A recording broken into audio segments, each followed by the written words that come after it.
Hello दोस्तों, नमस्कार। स्वागत है आपको अपने यूट्यूब चैनल पर। आज 7वां video CTET EVS NCERT note का लेकर आया हूं। पिछले क्लास में मैं क्लास 5 का पहला लेसन कवर किया था, तो आज फिर मैं अगले पार्ट का शुरुआत करने जा रहा हूं। आप लोग प्लीज़ वीडियो को स्किप मत कीजिएगा और ध्यान से समझिएगा और देखिएगा। पिछले वीडियो में एक दो क्वेश्चन छूट गया हुआ था, जिसमें ये बचा हुआ है कि कुछ जगहों पर शिकार करना मना है, जैसे कि उत्तराखंड का जिम कॉर्बेट नेशनल पार्क है, जहाँ पे शिकार करना मना है।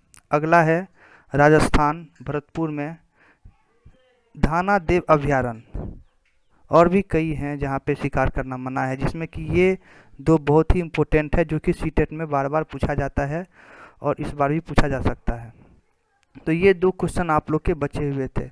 तो अब हम लोग आते हैं पार्ट 2 में। पार्ट 2 में है कहानी सपेरों की, जिसमें पहला प्रश्न है नाग गुम्फन क्या है। तो ये नाग गुम्फन जो है वो एक प्रकार का डिजाइन है, जो रंगोली कढ़ाई और दीवारों को सजाने के लिए इसका डिजाइन का उपयोग किया जाता है। तो सौराष्ट्र में, गुजरात और दक्षिण में इसका प्रयोग किया जाता है, इस डिजाइन को, जिसको हम लोग नाग गुम्फन कहते हैं।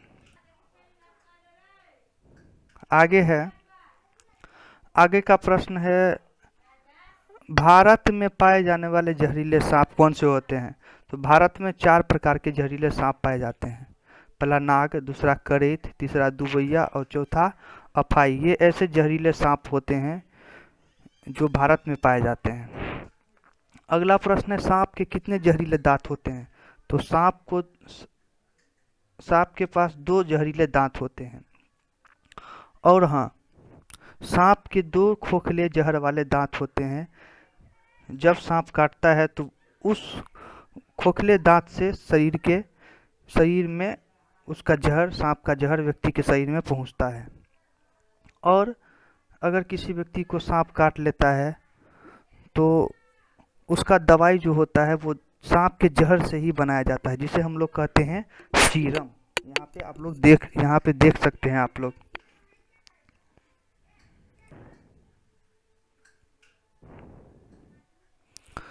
अगला लेसन है पार्ट 3। पार्ट 3 में दिया गया है चखने से पचने तक। तो इसका पहला प्रश्न है, हमारे पेट का तापमान कितना होता है। तो 30 डिग्री सेल्सियस हमारे पेट का तापमान होता है। बहुत ही इंपॉर्टेंट है, सीटेट में पूछा हुआ क्वेश्चन है ये, इसको याद रखिएगा। अगला प्रश्न है हमारे पेट में पाए जाने वाला पाचक रस होता है। उस उत्तर होगा अम्लीय एसिड। अगला प्रश्न है सबसे अधिक चावल की खेती भारत में कहाँ होती है। तो इसका उत्तर होगा उड़ीसा के कालाहंडी जिले में चावल का सबसे अधिक खेती होता है वहाँ पे। लेकिन फिर भी वहाँ के लोग गरीब होते हैं, पर सबसे ज़्यादा चावल का निर्यात उसी क्षेत्र से होता है, फिर भी उस क्षेत्र के लोग बहुत ही ज़्यादा गरीब होते हैं।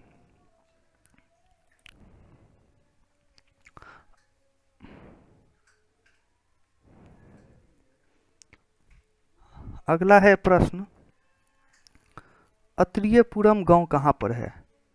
तो इसका उत्तर होगा आंध्र प्रदेश में। ये मेन टॉपिक है जो मैंने इस नोट्स में आप लोग को शेयर किया है। अगला है खाने की चीज़ें।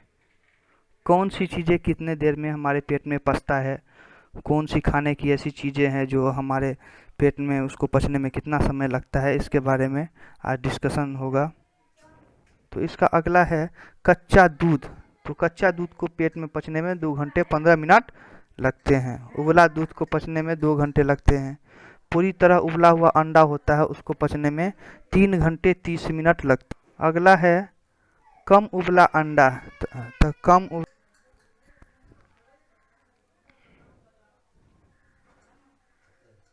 कम उबला अंडा है जिसको पचने में 3 घंटे लगते हैं। कच्चा अंडा फेंटा हुआ, उसको पचने में 2 घंटे लगते हैं। कच्चा अंडा जिसको पचने में 1 घंटा 30 मिनट लगते हैं। अगला है पाठ 4 खाएं आम 12 महीने। तो इसका पहला प्रश्न है कि कांच के डब्बे या बोतल को अचार भरने से पहले धूप में क्यों सुखाते हैं। तो जब भी अचार हम लोग बनाते हैं तो उसको धूप में सुखाया जाता है ताकि उसका नमी जो है तो दूर हो जाए और अचार खराब ना हो। तो अब हम लोग कुछ चीज़ें शेयर करेंगे।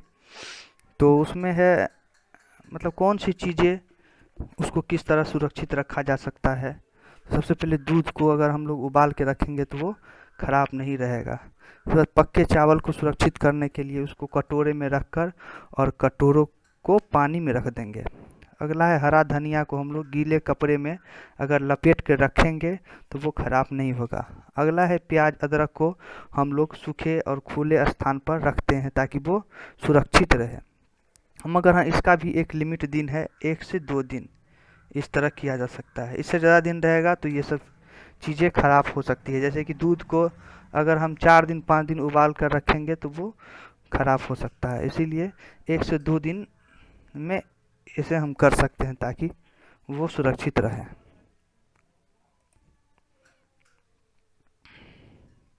अगला हम लोग आते हैं पाठ 5 में। पाठ 5 में है बीज बीज बीज। शिकारी पौधे के बारे में दिया गया है। निपेंथिस निपेंथिस एक ऐसा पौधा है जो कीड़ों का शिकार करता है।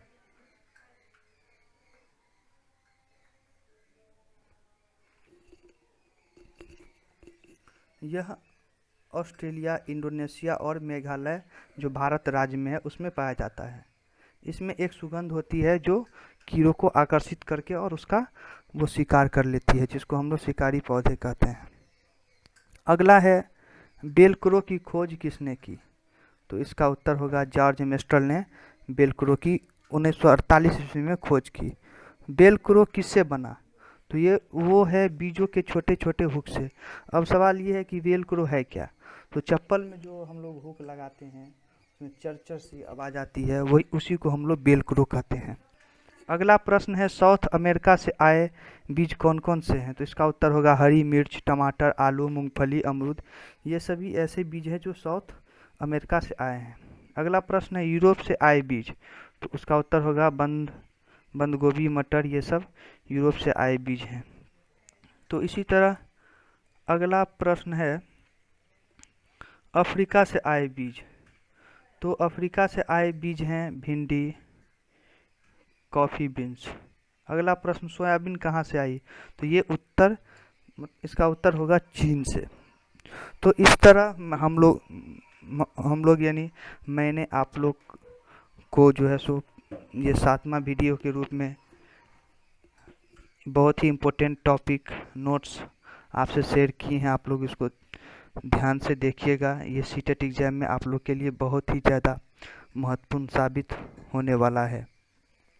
और आप लोग को बता दें कि आप लोगों ने मेरा चैनल सब्सक्राइब नहीं किया है तो उसको आप लोग ज़रूर सब्सक्राइब कर दीजिएगा। अगर आप लोग को चाहिए कि हम ये नोट्स लें तो आप लोग को मैं व्हाट्सएप नंबर दे रहा हूँ जो है 8409278104। ये मेरा व्हाट्सएप नंबर है। आप लोग इस नंबर पे मैसेज कर दीजिएगा और जो भी नोट्स आप लोग को लेना होगा सीटेट से संबंधित आप लोग मैसेज कर दीजिएगा। वो नोट्स आपको प्रोवाइड कर दिया जाएगा और उसका जो भी फीस होगा आप लोग को बता दिया जाएगा। तो धन्यवाद।